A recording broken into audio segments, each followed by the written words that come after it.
विनती करियो स्वीकारियो दीनानाथ, विनती करियो स्वीकारियो दीनानाथ, भेलो जल बिच ठाड़ यो दीनानाथ, भेलो जल बिच ठाड़।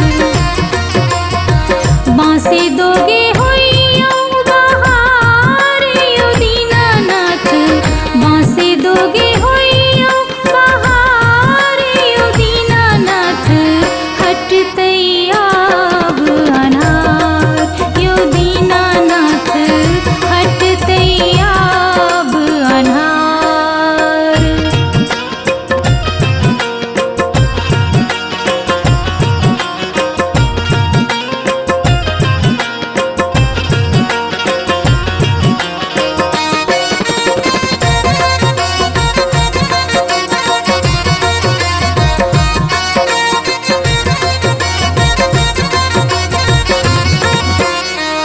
रंग बिरंगक अर्घ सजोलम, रंग बिरंगक अर्घ सजोलम, कोसियार कुड़वार ओही पर जगमग दीप जरोलम, श्रद्धा भक्ति अपार यो दीनानाथ, भेलो जल बिच ठाड़ यो दीनानाथ, भेलो जल बिच ठाड़।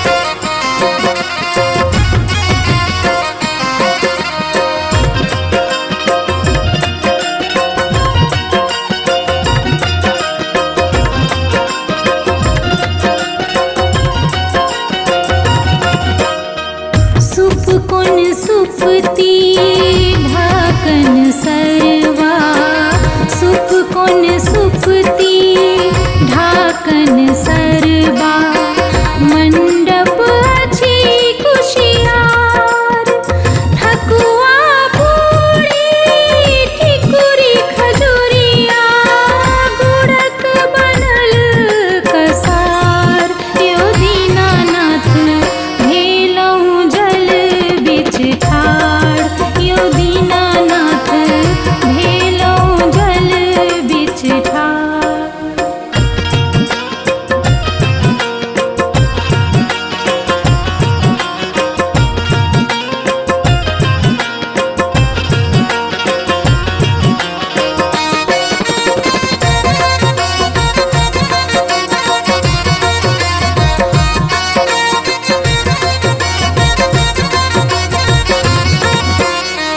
देह समांग निरोग बनावे, देह समांग निरोग बनावे, रोग दुख करि पार, मणिकांतक शीश नमावे, सुनियो शीघ्र गुहार यो दीनानाथ, भेलो जल बिच ठाड़ यो दीनानाथ, भेलो जल बिच ठाड़।